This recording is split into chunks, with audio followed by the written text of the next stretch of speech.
Welcome to Gambling with an Edge.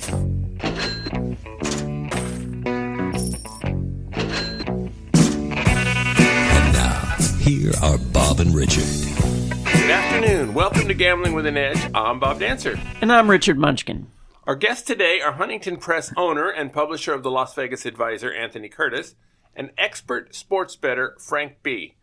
Today we're talking about the 2019 version of the saga of Mattress Mack. Gentlemen, welcome to Gambling with an Edge. It's good to be here. Good morning. All right. Who is Mattress Mack, and what led him to your door?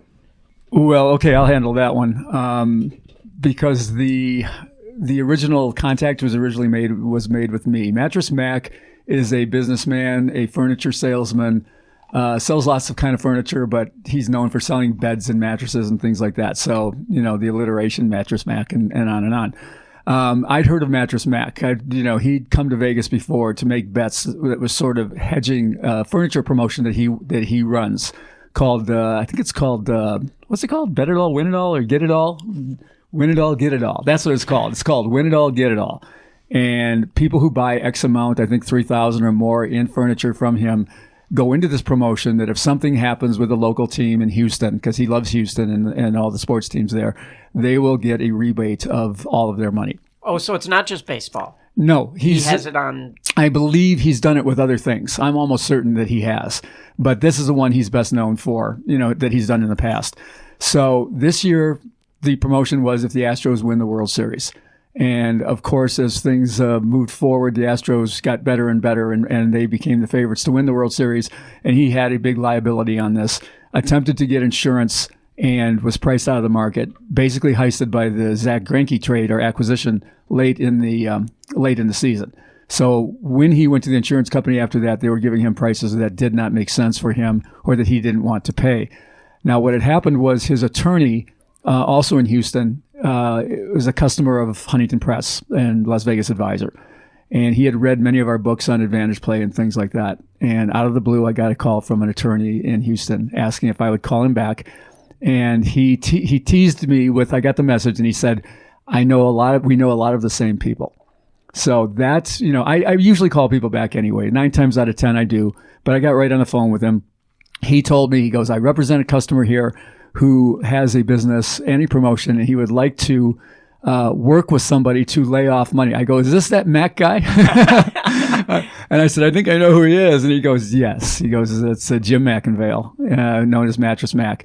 And that's how it all began. And he said, do you think you could help him? Would you be able to do this? I said, well, once I know the details, I'll let you know. He told me the details. I said, I'm pretty sure we could do better. But I said, I'm not doing it alone. I said, I need somebody who's a real expert in this area of sports betting and all, and that's Frank.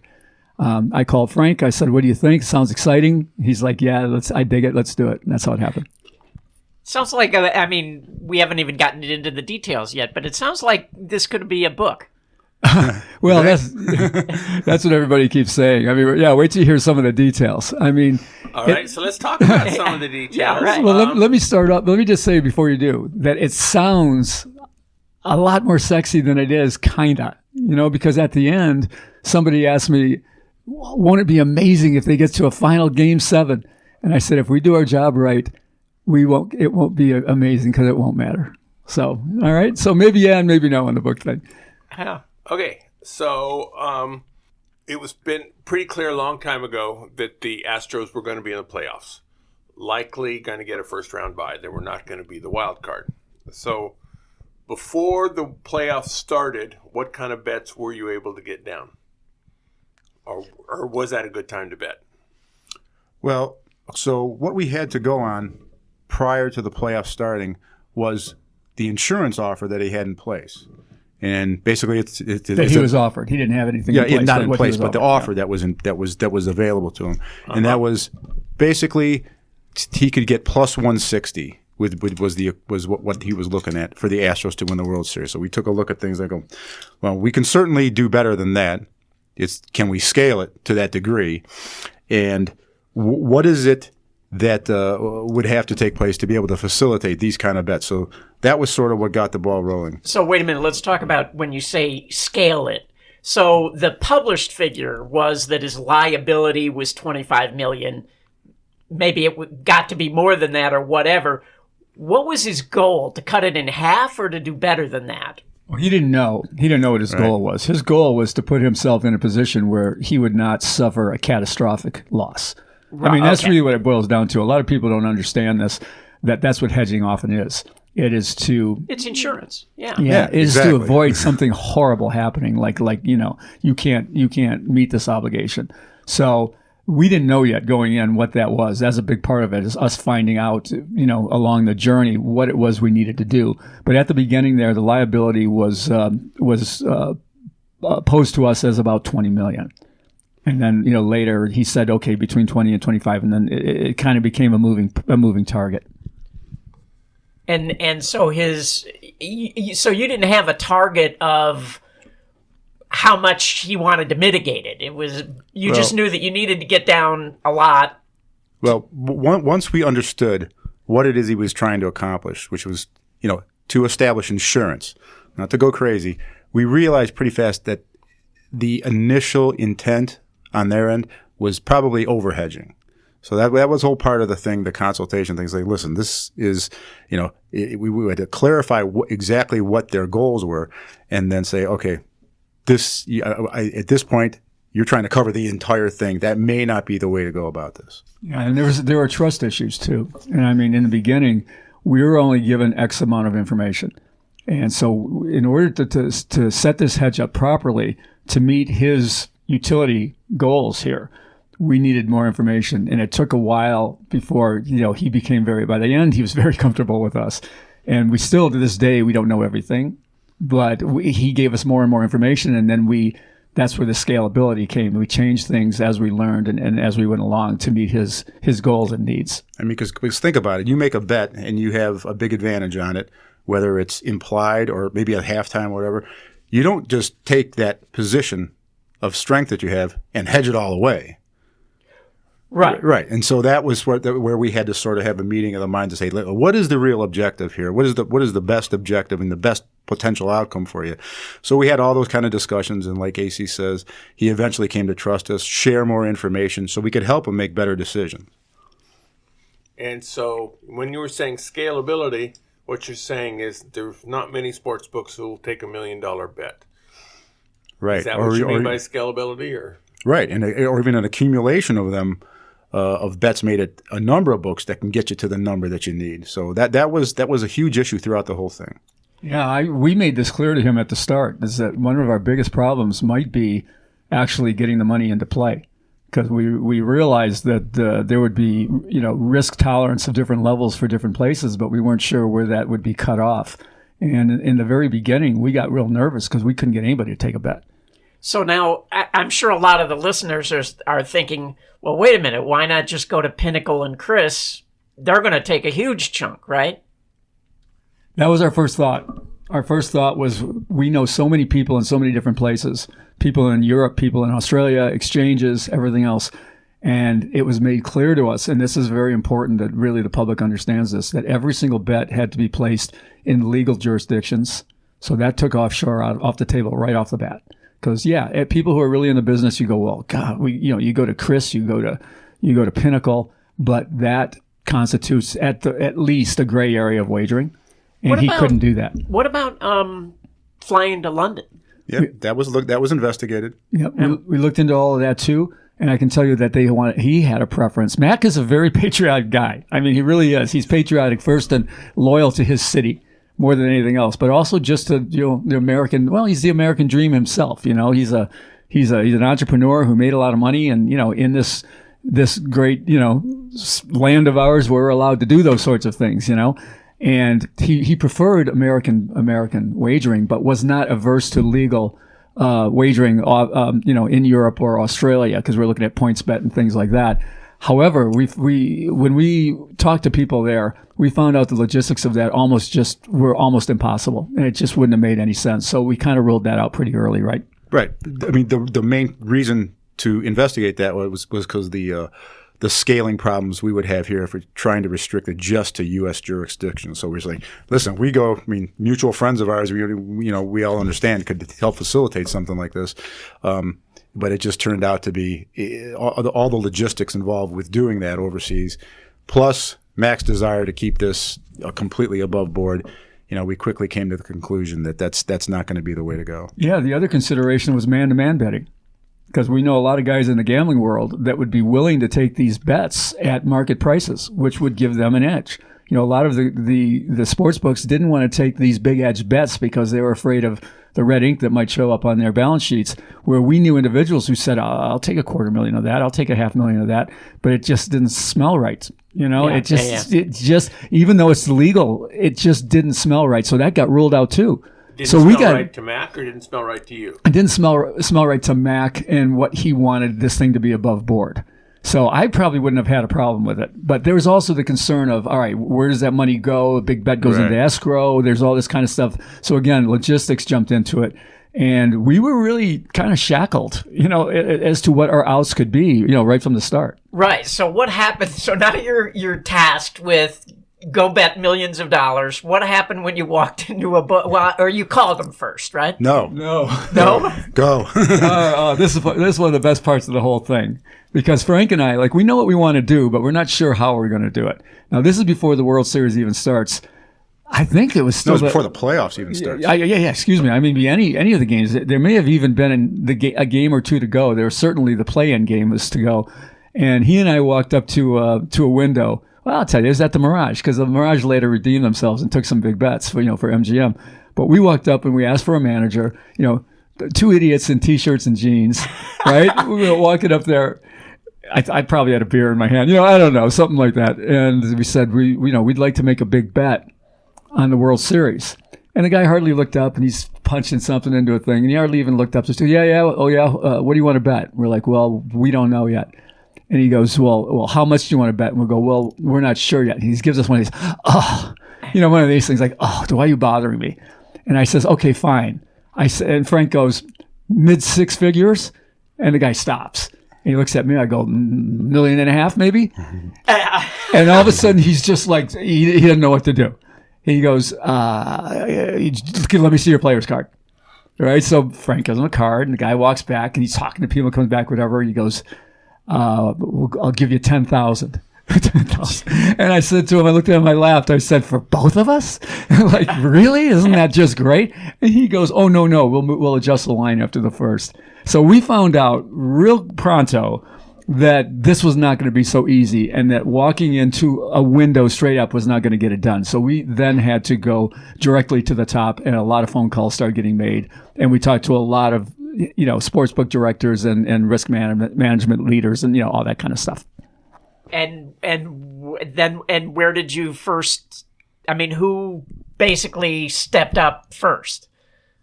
And said, we'll take some action. Yeah, so Mack has a relationship with a couple of bookmakers in town. One of them in particular is the guys at South Point, Jimmy Vaccaro, and he put a call in and expressed interest in making this bet. No, actually, no. Wait a minute, that's not quite what happened. We said, let's go down. Now, look, I just published Chris Andrews' book, right? So I go, at least we've got, and he's the director at South Point. So I said, at least we can talk to Chris. Although I knew Chris was in the hospital at the time, but I said, we'll talk to one of his people there.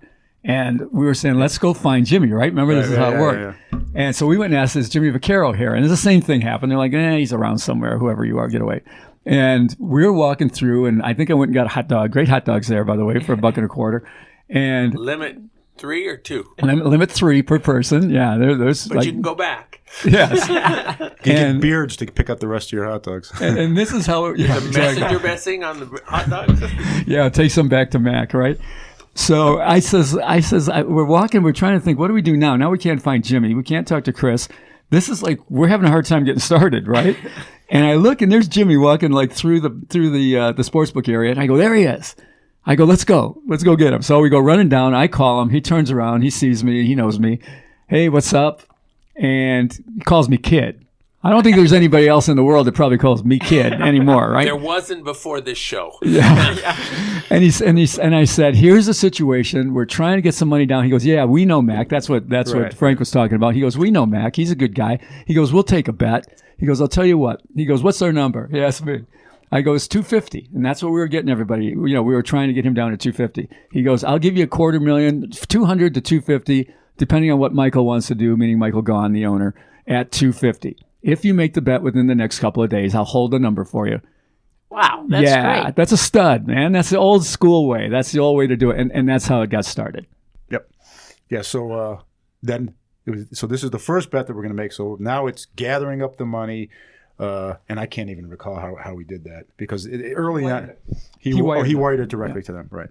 Yeah, because in the early parts of this, we didn't have, we were using our own money for some of these bets early on, with the understanding that money would follow.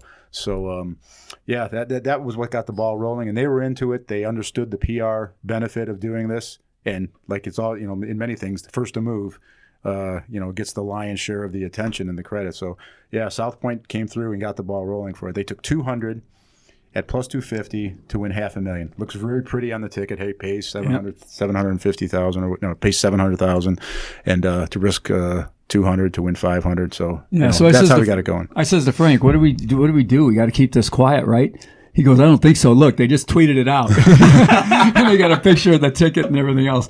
So the good part of it, we didn't have this planned.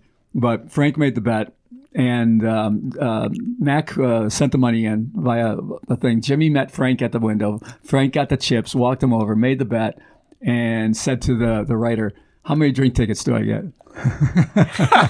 Before they answered, what was your expectation here? Nah, we already knew this was going to be the running joke through this because we do this in other things. It just depends. What does a $115 bet on Danish soccer get you? And then you see if that scales up to 200,000. It doesn't. Yeah. So, the answer was the girl said she didn't know, and she looked over at Jimmy Vaccaro, and she goes, as many as you want, right? And we said, okay, we'll take 3. And they gave us 3, and we went over, and we could only get domestic beer. We couldn't even get a premium beer out of the thing. So it was I give Vaccaro credit for this. Later, I told that story to the media. Started calling from all over the place, and I told that story a couple times, and they confirmed it with Jimmy. And I read in a later article, they said to Jimmy, so you only gave them 3 3 drink tickets, and Jimmy goes, we treat everyone the same at South Point. Since South Point is a major sponsor of this podcast, I'm glad they come out smelling good on this. That is fortunate. All right, so before the World Series, you had what, $500,000 bet down, something like that? Before? That's a good question. But not before the series, before the playoffs started. No, we had. Well, here's what happened. We had about 5 million. We were having a hard time getting anything going, and we went on VSiN. On a VSiN broadcast. All right. Vegas Stats. The South Point. Yeah. Right. Emanates from the South Point. And we went on Follow the Money, which was Mitch and Paulie. And good guys. Yeah. Then it's a good show to be on. And Frank and I had talked about it. We was like, do we disclose that nobody's taking a bet? Because I was making calls and I was getting a runaround bad. I was really getting a runaround. I mean, one place said, okay, we'll take 100,000. But we're not holding the number for you. So you better get down here right now and make the bet. And before I got off the phone, they changed the number. Stuff like that. I mean, you should. Why not disclose who CG Technology? Okay, so who stepped up? Who were the bookmakers and who were the dressmakers, as Spanky would say? Well, all right. So here's the point of this. Frank and I were like, what should we talk about this? And we made a decision, which was probably a really good decision we made at the time, that we're going to go out, we're going to make it public that Vegas is not stepping up and they're not doing a damn thing. And we did. And we named a few names on the air. And all of a sudden that opened the floodgates. We started getting phone calls with people going, no, not us. We'll do it. But this is probably a good time to say it. In Nevada, it was Circa all the way. Circa was the one, and we'll get into this later with some of the other questions I think you guys are going to get into, but Circa was the one that stepped up and took the biggest action. They ended up booking over $2 million. But better than that, they facilitated us being able to get money in and out. They were unbelievable and they want to establish themselves as the big dog sports book when they, open big next year, and they took a big step forward with that. And it should be pointed out too that when it comes to Circa, and we don't know these things to be fact, but the relative bankrolls that you estimate these entities have available to them, they clearly were taking the biggest risk of anybody in town relative to what we assume their bankroll is versus somebody like MGM or Caesars, or they have unlimited resources. Those guys downtown don't. So for them to eventually come around, because everybody initially was a little apprehensive. They're like, what are these guys up to? First off, we know these guys that usually when they're asking for something, it's something we don't want to take. So they had to get over that because we had to keep explaining to them over and over, listen, we're trying to give you money here. You understand these bets, you have the edge, and in many instances, double-digit edges. And that was like the biggest thing that I think we learned early on was... But they already know not to believe you on when you say that. Yeah. They know better, though. They know what their bets. Well, they should. They're hanging the lines. They've got their percentages cooked into it. They know. We kept trying to tell them, this is not something that a computer program spit out and you made a mistake and we're here to bet. We are acquiescing to your big edge that we normally wouldn't bet, but we have a higher order, a higher charge to take care of here, which was the hedge. So we're giving it to you. And a lot of them were just, oh, no, not from you. We're not going to take it from you. Yeah, whether it was that or it was just, what we realized early on is like everybody's sitting here. We wake up in the morning, we examine a gambling proposition, and we have a hill to climb. We're starting negative. We're trying to figure out how to get over the hump, get into plus EV territory, and find ourselves a bet to make. These guys don't wake up like that. They wake up and they take a look at their sheet and they go, wow, everything's plus 110 today. We got plus 5% the best of it. So, all right, that's our starting point. So when we come to them and say, hey, we have this double-digit edge opportunity to you, all of us would like step on a baby's head to get to an opportunity like that. Yeah. But to them, they're like, we got 5% the best of it. I don't even know if they think about it that deep. They're just not interested in that aspect to the degree that we would be. They're interested in how does it balance our columns. Okay. Yeah. You're going to throw us out of whack. They don't want any variance. We don't want any potential red ink in this column. Yeah. So we can only take some. And we realized early how different it is the way the two sides look at things. Yeah. There was also another dynamic going on at that point, though, and this leads to back to Bob's story, how much we actually had down. The New Jersey books were stepping up, going, we want to get involved, because Mack contacted a few of them first, and they were like, okay, we want to take a big bet for the PR, because they're trying to build their shop in Jersey, right? Well, the original offers started to go kind of funky and south. And what do you mean that was by with that? FanDuel. He had originally a chance for a big bet with FanDuel. And FanDuel had to petition the Gaming Control Board, or whatever they're called, DEG or whatever, in New Jersey to take over $5 million, because he wanted to possibly just lay it off all there at one time. And so this was FanDuel was trying to get this variance. It never came through. And then the numbers started moving, and FanDuel started waffling a little bit. But he got the ball rolling in Jersey. And I've had dealings with DraftKings. And I had a direct line to a guy named Matt Kalish. And Matt is one of the three founders of DraftKings. And I texted him and said, look, do you want a big bet? Do you want to take a big bet on this? And he initially texted me back, and he called me back right away and said, I don't think we do, but maybe we do. Let me see. And he came back about an hour later and said, we'll take $3.5 million in Mississippi. Yeah, but you got to go there. Yep. And you got but Mack has his own plane, right? So that's not a big deal. Yeah. So that's what got the ball rolling. Is DraftKings came out and said, we'll take $3.5 million. That was the biggest bet of the whole play. At what price? Was it 220? 220, I think. Yeah. I think it was at 220. Yep. And by then it had been moved down. We got him down for $350,000 at plus 250 at the Vegas books.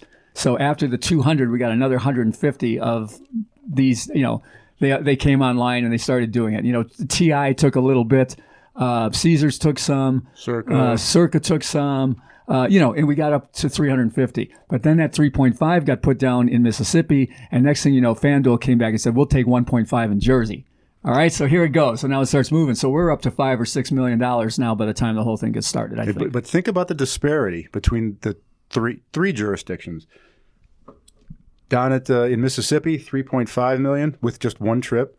In New Jersey, 1.5, and we had to bet and you were at 300,000 five or tickets something? to get that. It took us five bets to get that, and they, with a lot of begging and pleading. So at that point we're going, wow, if big bets are going to be made and we're going to get the bulk of this down, it's probably going to be somewhere else. Yeah, and that was our strategy at that time when we went public with it. We said not only are a lot of these bookmakers afraid to take a bet in Vegas, but they're getting their asses kicked by Jersey, and that's what that's kind of where it all got started right there. Jersey has a much more progressive approach to bookmaking because they realize the value of PR. I mean, that because they had to bang heads with each other at the onset with the bonuses and the offers and everything. So they're very big into that right out of the gate. We still don't have anything like that here. We don't have bonus offers here. Maybe you get $50 out of William Hill for opening an account, but different attitudes about how to go about things and what constitutes value to them. And in New Jersey, PR is value. How many drink tickets did you get in Mississippi? I don't know, but he got 24 oysters. I know that. Yeah, we weren't. We weren't there, but Mac told us. He goes, "Man, these guys know how to treat gamblers." I guess they took him. I guess the president of it was the Scarlet Pearl. All right, so Scarlet Pearl has a deal with DraftKings, and I think Matt was there, Kalish from DraftKings, and then the president of Scarlet Pearl was there, and they took him to the steakhouse and the whole thing. I mean, he really. Yeah, they treated him really well. But they went for the publicity. Boom, it was all over the airwaves and all. And that kind of opened the floodgates for us, where all of a sudden, William Hill then stepped up, and they're like, well, we'll take action. And Here in Vegas? Yeah, well, everywhere. William Hill is probably the most prolific in terms of most jurisdictions. And so they were open in several places and ended up taking quite a few big bets. And who was at the bottom of this list? When it all was said and done, who really punked out as the worst? So using the term like punked out, and a book has a right to run their business any way they see fit. Okay. If they don't want to throw themselves out of whack over something like we just discussed, over just turning down a plus EV bet, that's their prerogative. So I don't like to frame it that way. Okay. But there were some that clearly were sort of refusing bets for other reasons. I mean, just, hey, can we bet 20,000? No. So, we got turned down at the window just for a regular bet. And I mean, I'm going to say it. It was CG Technology. These are the guys that were out there taking. They told me. He said, "We know who you are and what you're doing, and we're not taking agent bets." I said, "I'm not an agent." I said, "I'm part of this." I said, "I had money in a satchel, man. I had $250,000 in a satchel," and I said, "This is my money. This is negotiable instrument. It's mine. I'm here to bet." They're like, "Well, we don't want to take it." I said, "You're not even going to take a limit bet at the window?" "No, we're not going to take it because we don't take agent bets." I go, "You guys who took entity bets with the only book that took entity bets, where these guys absconded with all the money and took off." And knowing who I am with my reputation, you're not going to take a window bet from me, and they wouldn't do it. And wow. that was just BS. Yeah. And I think it was personal, and I think it was crap. Because I've been, you guys, I think we shared that story way back when my account got sort of raided by employees there. If I haven't, we'll tell you about it someday. But also, the whole entity thing, and I was very critical, through the site of the entity thing from the start. So maybe they just don't like us, and they're saying, "Hey, we're not gonna turn around and help you guys now in any way." Just The point is they tried to, I talked to some higher ups there, and they tried, because I made a phone call and said, "Look, what's going on here?" And they tried to say, "Look, these are rules." I said, this is not a rule. I know the rules. And the guy said to me, "I know you know the rules." He goes, "But this is our rule." I'm like, okay. Now, on the other side of the coin, they've done nothing but get in trouble since they've come to Nevada. So maybe they just didn't want to even touch it. Okay, fine.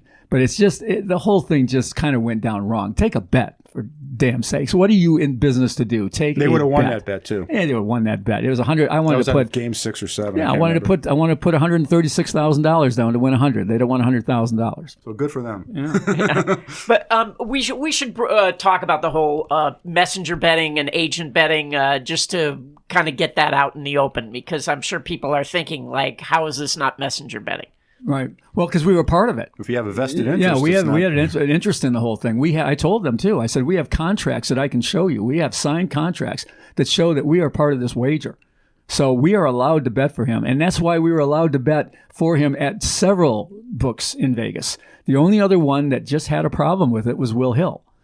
And that's what led to the famous Tarmac bet that you guys may or may not have heard of, where we had not even met Mack. We hadn't met him yet. And he flew into Vegas because we needed to get $1 million bet down, which Will Hill accepted. And he flew his plane onto the runway in Vegas. They met him there. He bet on the app and flew away. We didn't even see him. So, wow. Yeah, that happened early on. And Will Hill never would relent and let us do it. But since they were being so good in so many ways, we didn't push it with them. And we just, when Mack had to come in, he came in for those bets. Then he had to get back to town so he could be in the third row to watch the game. Every single game. He was there at every single one. And if nothing else, that dude has energy, man. Yeah, he does. If next year or the year after, Houston's in the playoffs again, and you get a phone call from Mack to do a similar exercise, would you jump at the opportunity, or would you, if you had enough? No, and considering everything that we learned this year, going through the process, I mean, it would go so much smoother. We'd be so much better prepared. And they now know you and what you're doing too. No, so. this was the experience. This was the learning time, for all of this, for everybody involved. So yeah, I mean, certainly, make him start over fresh? And I don't think he wants that either. So I mean, we'd definitely be down with it. It was a once in a lifetime thing. This was the most time consuming thing I've done in I don't know how long. I mean, time consuming it was just incredible the amount of effort and time it took. We didn't know what we were getting into. We truly did not. But, halfway through it or a third of the way through it, when it became obvious what we were going to have to do to accomplish this, both of us said, we're in. That's it. We're in. And I mean, I can tell you the last Las Vegas Advisor had to be put together in a day and a half because it just ended. The World Series Game 7 ended the day before our deadline. And I just went home and right to bed. I got up at 3 a.m. And, I was so far behind. It was 200 emails behind. Everybody out there listening who didn't get an email back from me, that's why I just couldn't get to it. And both of us, Frank was due to leave Vegas and go to places that he goes to bet and do things in other jurisdictions. All plans got changed. Everything got put on hold. But I agree. I'd do it again, too. It was an amazing experience. It really was. So after all these bets were made, all the money got down, would he have been better off if the Astros won, or was it better that they lost financially? I mean, I know in his heart he would rather that the Astros win, right? But which would have been better financially? Well, that's the $64,000 question. $64 million question. Right. Well, if it's close, then... then the job was done right. The job was done right because he had $25 million to lose one way. The numbers bandied about in the press at this point are something like he's down $13 million on these bets.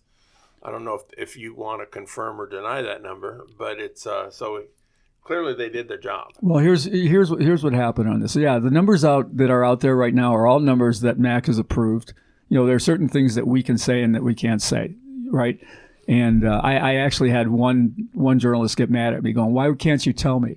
Well, if he's doing all this, why wouldn't you tell me? I go, listen, if you had all this money going around and it was your life, would you want the whole world to know this either? No. Right? So we can only say what we've been cleared to say.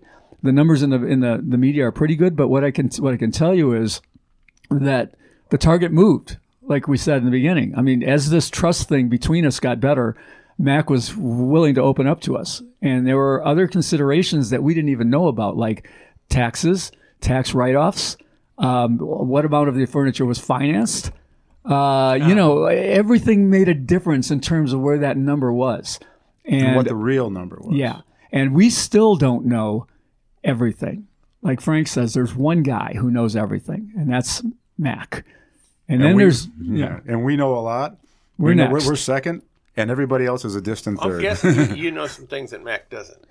He hasn't quite absorbed that yet.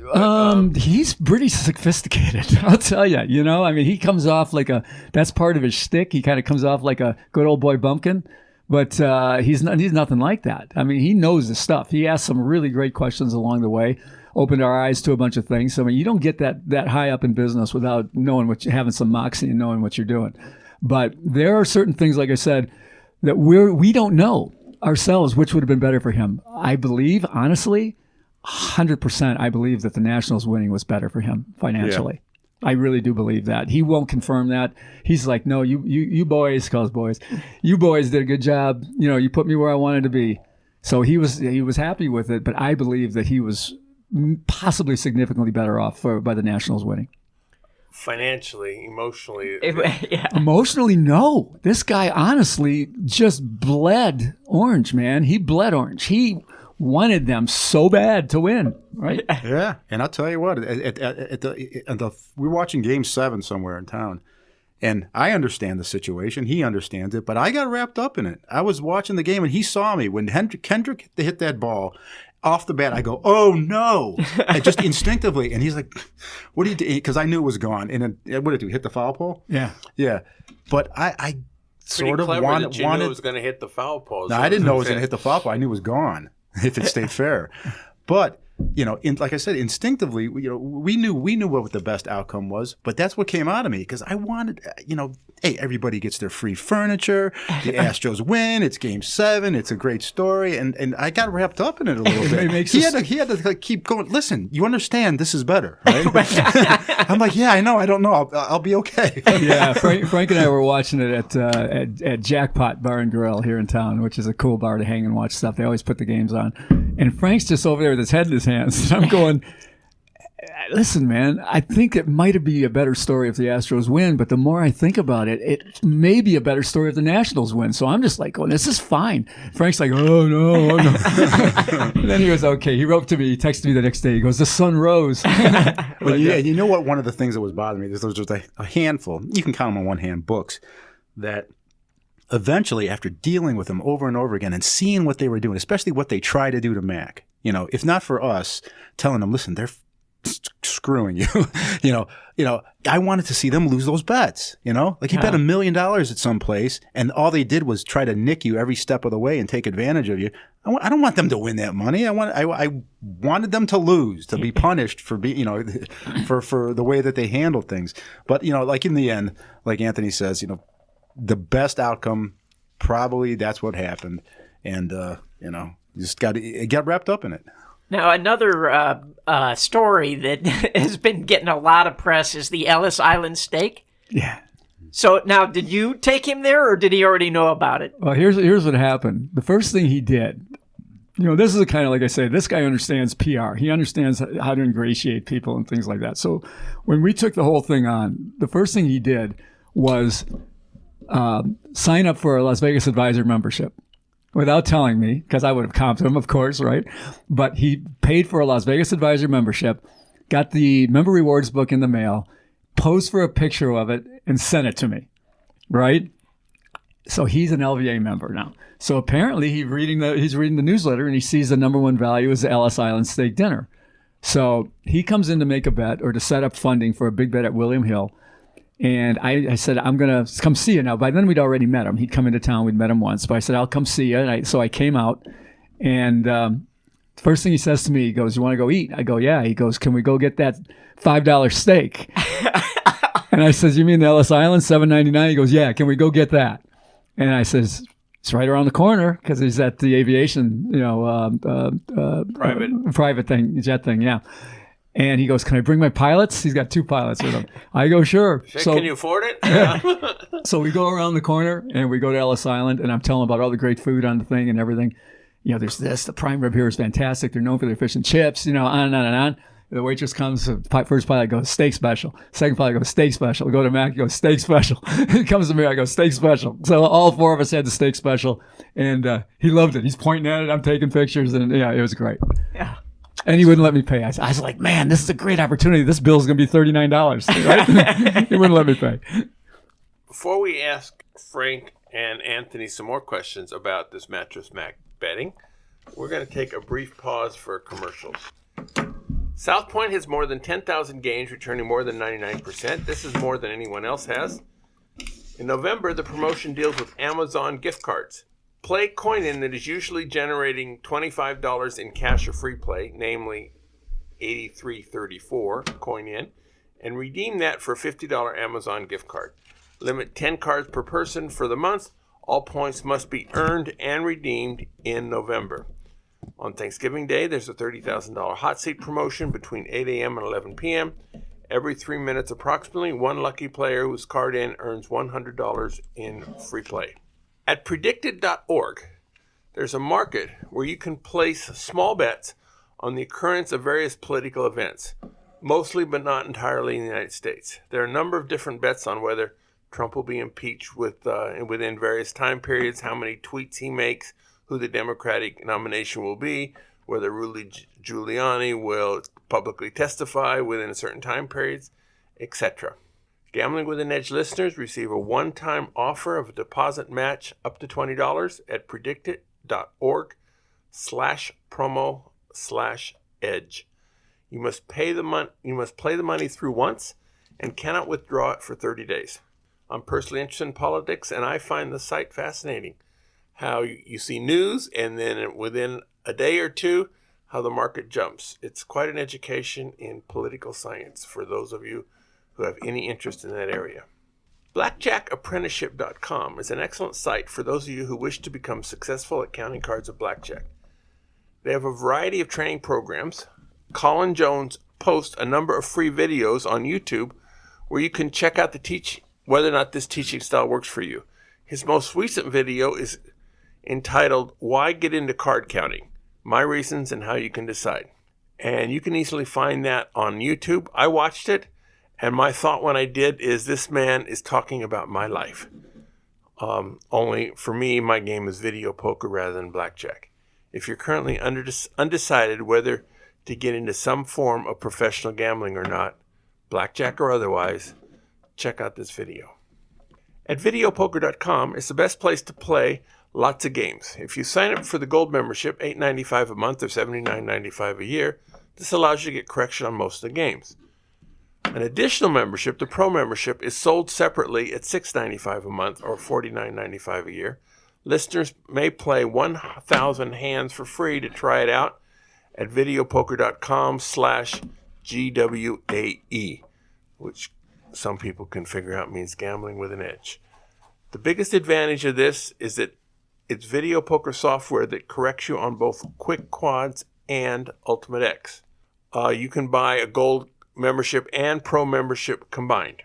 I recently heard of an Ultimate X game at a casino. I'm not going to share it with you because there's only one machine, and I'm glad I have access to this pro membership.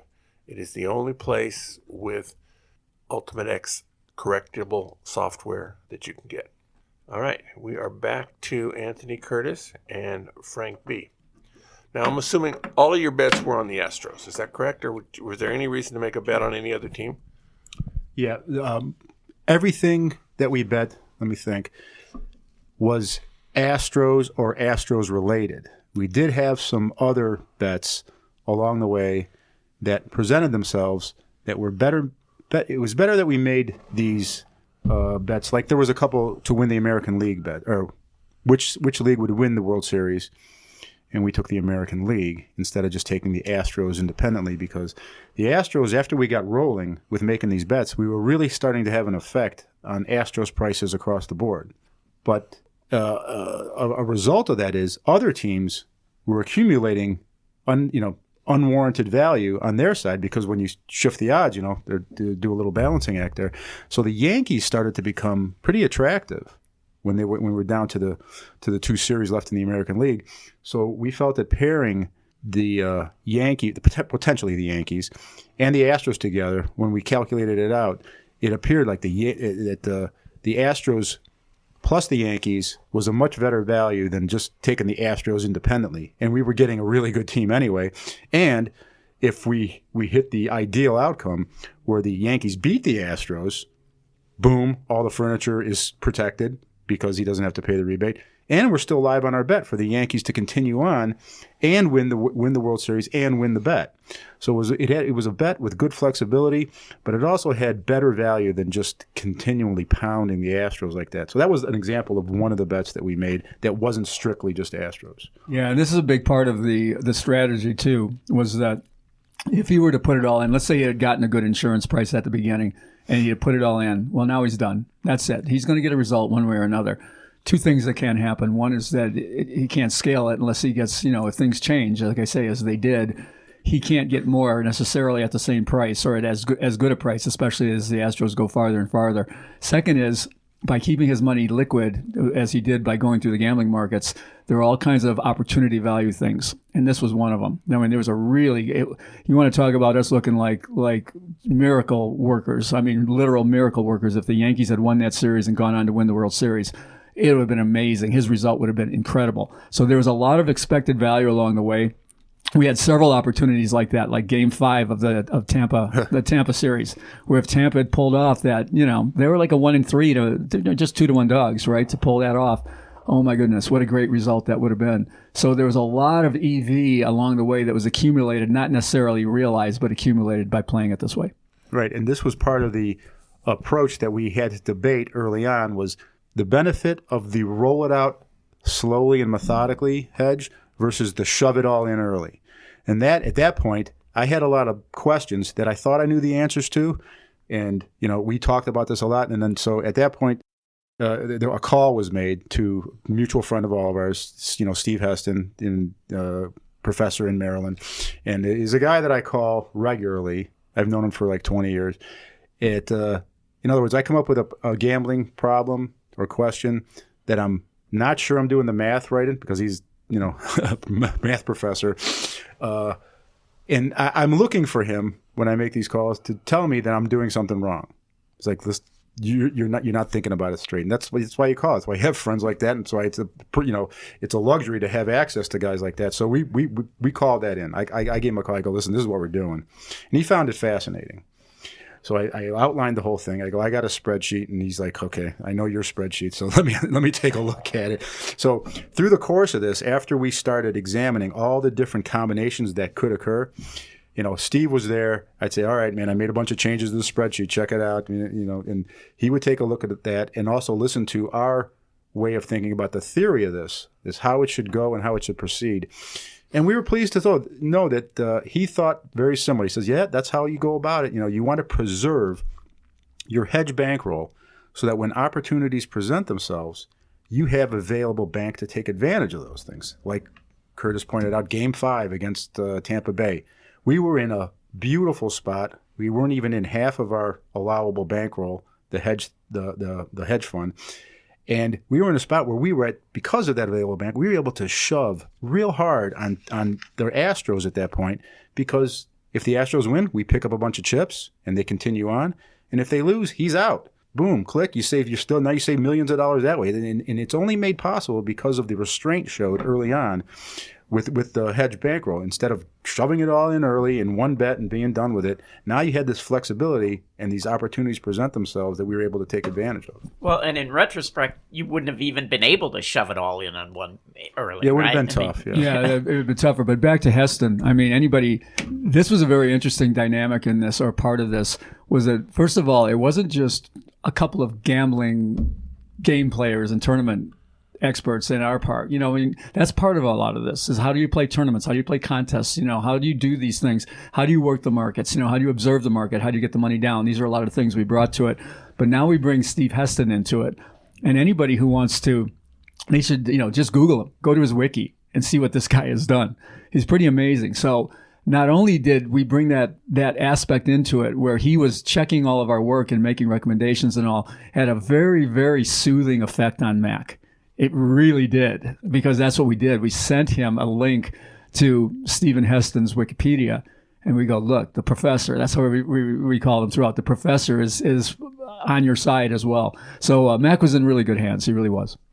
What we did was solid. When you were betting partly on the Yankees by the American League, Mac's bleeding orange, is he accepting this is a good way to go, and can he understand that, or is he just so focused on bleeding orange? He kind of didn't like it that we were bringing the Yankees into it at all. And the interesting thing was, he didn't do every single thing we told him. It's not like we commanded and he acted.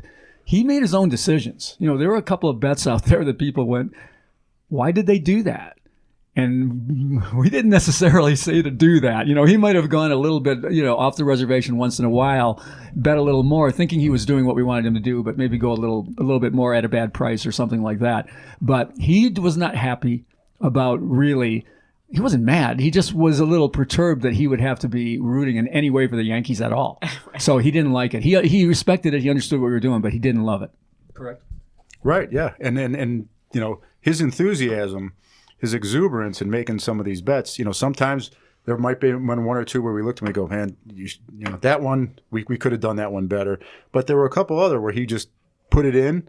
And those bets won, So it was pretty much was a wash in the end, But it was part of the learning process, interacting and working with each other, and I think it'll benefit if this happens again that we went through that. So some of your bets on the Astros won. It's just like they won all the previous series because you would have they won the American League Championship game. So that you won bets. those bets. We won a lot of we won game bets along the way. The bet I just described where Mac, put in more than we go. Wow, you put the bet that much, okay? But it ended up winning. So so we add chips to the hedge bankroll, and there was the American League bet. Yep, that was who was going to win the American League. I think we had one of those, and there were a couple more I would call derivative bets that we maybe got in for little tiny amounts.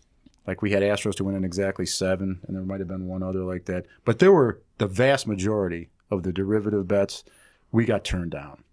Yeah, we were rebuffed in New Jersey in particular because they have a better menu of things available. And I would tell them, man, I go, when you're making this bet, ask them about this other one, see how much they'll take on this one. And for the most part, except for maybe 1 or 2 times, they just say, we don't want that. It's too correlated and too difficult for us to go back and figure out if you're getting the best of us. This all credit to this goes to Frank, even though it didn't. He dug these things out right and left, which is why I brought him in on this. These are things that I'm not experienced enough to have noticed or seen or found, and he did. Although we didn't realize a lot out of it because most of those then the book would look at it and go, "Oh, you're right. We don't want to do that," sort of thing. Now, before Game 7 of the World Series, the previous 6 World Series games had all been won by the road team. This had never happened before in all the World Series forever. Now, there are many players who feel that, that means something. Yeah, this is the streak. This is significant. So it's going to affect who they bet on for Game 7. Now, I'm assuming that you thought that statistic was sort of interesting but irrelevant insofar as who's going to win Game 7. But it would sound like it would help move the line in your favor on the betting of it. Did you find that to be true, or can you tell? No, it didn't, because for every, just imagine it's a roulette table instead of a baseball game, and you see 10 black up there in a row. Half the people think, wow, black's hot, and the other think red's due. So I don't think it had that much of an effect on – I don't think it really had any effect on the line. I mean, the big story in Game 7 was the pitchers, Max Scherzer in particular, because he had been injured and scratched previously, which is a whole story in itself, what we went through the day on Game 6, what happened, because we're making bets with a specific strategy on these tickets to only declare action. In other words, listing pitchers is a normal procedure for any seasoned baseball bettor because they handicap based on pitchers primarily, and they want to make sure that they get action if their pitcher goes. But if their pitcher doesn't go, they want the bet void. Well, we realized early on, the first time we made a game bet, that actually I said list them both the first time I made a game bet. And then I thought about it. He's standing next to me. I go, I don't think we want to list them. I go, I think we need a decision more than anything else. We need a decision tonight. So if we list them, we might not get that decision. So we went with action. We decided on action. And from that point forward, every game bet we made, we specified that's action only. Do not list them. Yeah, if you list pitchers and one of the starting pitchers doesn't start, that ticket is no action. So we knew at these points we needed to have a result. So action. And that's one of the things that we got busted on. We got busted by the Twitter universe, going, what are these guys doing? Betting action instead of, and we had a precise reason for doing it. It was that because we needed a result. And then it was more game theory than anything else. It came up in Game 6, the World Series. We had bets in place already, action, and then they scratched the pitcher, and they took a little time out and then declared the new pitcher. Game 6 or Game 5? Scherzer was Game 5. You're right. It's Game 5. Yeah, it was Game 5. Strasburg was Game 6. Yeah, Game 5. And we had bets in place, and we're out trying to make more bets. And then it came down. He's not pitching. He slept wrong or whatever. His next, they just can't go. And then we had to say, well, we know what happens when a pitcher gets scratched and you have action. You get the recalculated price. So it's a mystery now what our tickets pay. We know how much we risk. We just don't know the payout. And again, back to Circa. They were the ones that were involved in this to the degree that they felt compelled to call me immediately and said, listen, Frank, this is the new payout, just so you know it. If it helps you calculate what you need to continue the rest of the day, this is where you stand on this ticket. And it was helpful. It gave me a number to put down and say, okay, this is our target number, and we continued on. That's the kind of thing Circa did. And that wasn't just, Derek Stevens. Derek okayed the whole thing. We saw him through the process, but his staff is just great. Matt Metcalf, who's runs the director there, and another guy we worked with named Jeff Benson. They were just absolutely tremendous through the whole process. Yeah, and then we did make a decision, Game 5, that we didn't like the price. We thought it was a bit over the top, and we just rolled with what we had in our pocket at that time at the adjusted price, which ended up winning. So, all right, I want to thank both you gentlemen. We have about 5 minutes left, and at the end of our shows, Richard and I always end up with a recommended of something we have found recently that we want to tell our listeners about. Richard told me his today was a little bit longer than usual, so it goes, good, I won't come up with one. And if he finishes early, I'm sure Anthony always has a recommendation to fill up the time. So, Richard, it's all yours. Okay, so my recommendation this week is, it's actually a double recommendation. So, first of all, it's a book called Phantoms of the Card Table, Confessions of a Card Sharp. And this actually is kind of an old book. It's a 15-year-old book. But for anybody who's into magic and kind of card mechanics and cheating, it's a fascinating story about this guy. There was a guy named Walter Scott back in the 1930s who was a card mechanic. And a bunch of the top magicians in the world went and saw this guy, and he just blew their minds. They could not figure out how he was doing what he was doing with the cards. And this is sort of a mythical story in magic circles about this guy. Anyway, there was this street magician in London, a guy named Gazzo. And he's one of those guys who's like a magician's magician. He became obsessed with this story, and he decided to come to the United States and try to find out if this guy, Walter Scott, was still alive. And so the book is about him coming to the States and hunting down this guy who's now like 90 years old and becoming a friend of the guy and learning his techniques, all that kind of stuff. So that's the book. But my other recommendation is this guy, Gazzo, is now performing on the street at the Linq, in between the Linq and the Flamingo there. And as I say, this guy is a world-class magician's magician, and he is hilarious. So, he's just a street performer. You get to see him for whatever you want to throw money in his hat. But it is well worth it if you like close-up magic to go see this guy, and I guarantee you will laugh. So that's those are my two recommendations. Did you go see him? I saw him at Wonderground, which is a recommendation I'll make for another time. Yeah. But then he is friends with Sal Piacente, who you guys may know. And when Sal was in town, we actually got together and we went to the Pepper Mill, and so I got to meet him. And yeah, is he hired by Caesars to do that? Yeah. So the Linq is paying. I guess they're trying to keep the street performers off the strip itself. But so the Linq is hiring street performers to be in that area. And so, yeah, I guess he's employed by the Linq to be there. That is a great recommendation. That's going to be an LVA thing. I'm going to go see it. That's fantastic. Yeah, he's there almost every day. So very good.